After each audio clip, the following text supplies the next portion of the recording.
now we're going to return to the theme of leadership.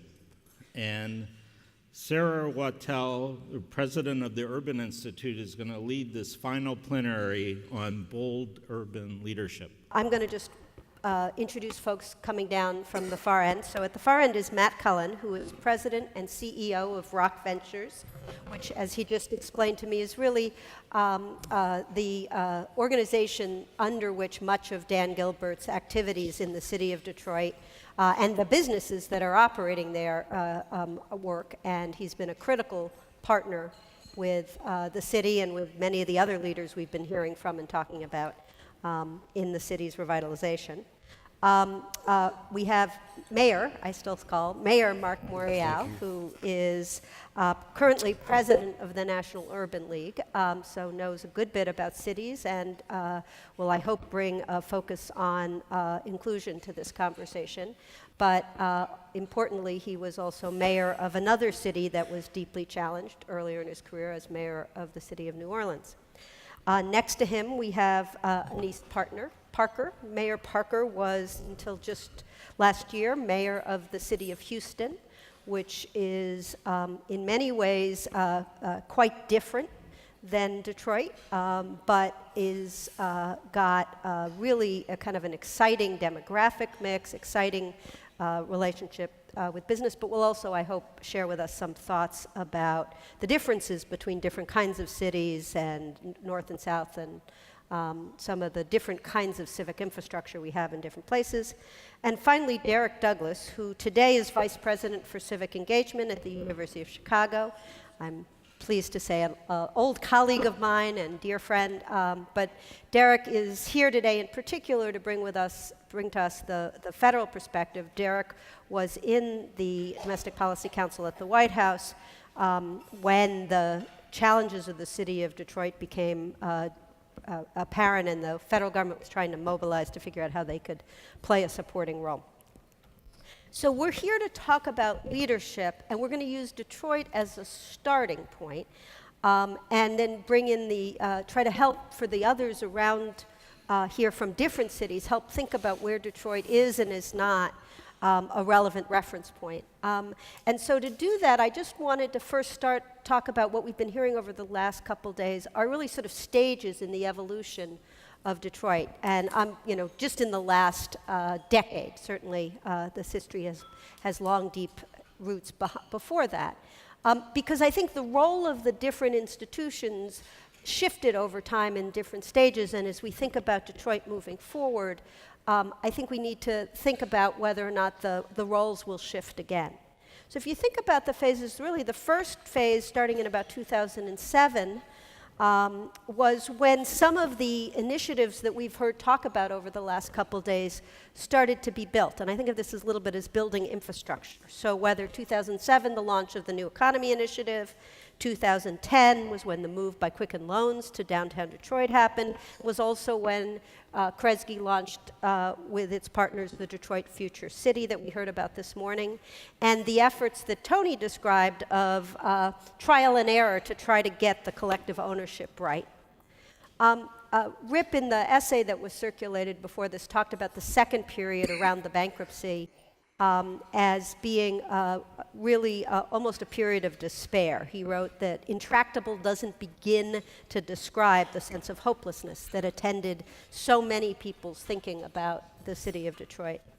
The third phase, and again, these are not necessarily chronologically perfectly pure, was when the flywheel started to catch, and we heard a lot about that in the last panel. And it was a moment when momentum started to pick up, when smaller initiatives started adding up to bigger things. I think the public amazement in Detroit and elsewhere when the Grand Bargain happened and people were able to see the city start to emerge from bankruptcy. Around the country, people observed that with some surprise, and it caused a fresh look.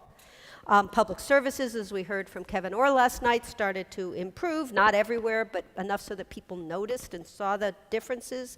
Rock venture investments certainly expanded in properties that they were purchasing, and major financial institutions like J.P. Morgan Chase and Goldman Sachs, as we heard earlier, made or increased their investments, J.P. making a $50 million investment in this city. And you suddenly heard all kinds of news stories talking about hip Brooklynites move into Detroit because the culture of innovation was there and the food scene was great and all of that. But it's the next chapter that may be the hardest. And in work that we're doing with Kresge, we like to call this inclusive recovery. And it is really the time when you need the flywheel to start catching for a broader cross-section of the public in the city, to make sure that the momentum is not only in the downtown or on the corridors, but in the neighborhoods. To make sure that we have the discipline, or we hold public actors accountable to discipline to make hard choices along the lines of the Detroit Future City Plan. And we wrestle with the tensions that make sure the city works not only for the newer workforce that has been attracted there, but for its long-term residents. And most importantly, I think, and this has been a theme throughout all of these stages, but as we heard Fred Blackwell talk about yesterday, a time when we make sure that we really wrestle and explicitly deal with the city's racial past and its ongoing racial present. And we make sure that we are including and creating a next generation of leadership and deepening the capacity of the next generation of leadership in the city. So we're going to talk a little bit about the roles that different actors play in each of those stages, and mayors, philanthropy, private sector, federal actors, and even anchor institutions. And we really want to understand whether or not the kind of combination of actors, and really I think we've heard over time, I will say this because I think some people can't, that for a while the public sector was not capable of taking up the charge of responding to this sort of deepening crisis in the city. And it was the case that the private sector and philanthropy played the lead role for a period. And then in time, as public leadership came in that was really able to take on that challenge, others started helping to strengthen the capacity of the public sector. That formula may or may not be the right formula for many of the other cities that aren't going through near-death experiences or may have different sets of capacities. And so what I was hoping we could start to guess this group to talk about is the roles of these different actors in this city and in others that are need for revitalization, and try to help dig into the question of whether or not the Detroit model is exception or an example. So I'm going to start by turning to Matt and Derek from the perspective of the business community and the federal government, and ask you about two questions about exception versus example. The first is about the city itself and its challenges and how you see it. Are the lessons here of recovery ones that are possible for other cities to replicate, and were the problems similar or different? And then secondly, whether the model of the actors who came together and how you related to the public sector, was that unique to Detroit, or is that a lesson for communities around the room? Matt? Well, I'll take the first crack at it. I think Detroit's unique in a lot of ways. I think part of that's probably scale. I mean, just the scale of the problem. Tony talked about it earlier, but the geographic scale, the focus on a single industry, and that industry brought with it a lot of characteristics of kind of low-skilled jobs and unionization. It brought with it a lot of industrialization and a lot of complexities with that. I mean, some people analogize the city of Detroit to like a army base that was never decommissioned, because there's this incredible buildup of industrial capacity for World War II, and then suddenly a lot of it was not utilized, and it created tremendous problems. That in turn, you can argue cause and effect with the racial segregation and poverty concentration and a lot of other things taking place. And you ended up with, by the late 1990s, 2000, almost an abdication of the business and philanthropic community, and then a corrupt political. So if there's a three-legged stool, they were all broken. There was nobody engaging, and I think that unique perhaps in Detroit is that the business and philanthropic came back first, in a sense, and said, we're going to play a role here that's different. We're not going to stand back anymore, and we're not going to watch the city go away, and we're going to do it respectfully relative to everybody's roles and so on, but we're going to play a role probably of a deeper and broader than is typical for those two legs of the stool. And then and we were able to sort of, using the flywheel analogy, get things going a little bit. And then of course, when Mayor Duggan came in and Warren Evans and Kevin Orr and all of those good things, suddenly we had a partner that was more than capable of fulfilling the role that the city and the elected government needs to play. And I think it was that kind of energy when all three were actually firing together, which had been a long, long time since that had been the case, that has made such a profound difference, I think. I want to come back and ask you about the role of the business community in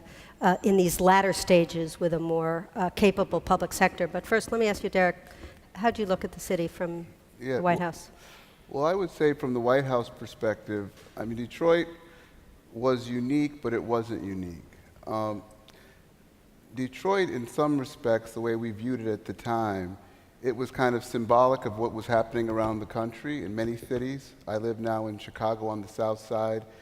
If you look at the economic challenges that the south side of Chicago faces, they're very similar to what Detroit is facing. If you look at unemployment, poverty, crime, you go through, I actually had some folks do matching statistics. It's almost the same.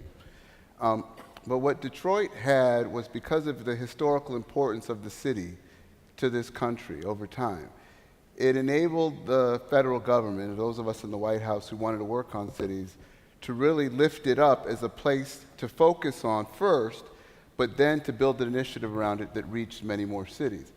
So what we did a lot of things, but the one that we focused on the most was this initiative called Strong Cities, Strong Communities. And in many respects, Strong Cities, Strong Communities, Detroit was the inspiration for that initiative. And we saw what was happening in Detroit. The president saw what was happening in Detroit. Nobody wanted to see Detroit hit those issues while we were there and proud to do something about it. But when you looked at the supports that were needed for Detroit, fixing the way the federal government related to cities, trying to have the government be more of a partner, trying to allow the funds to connect better.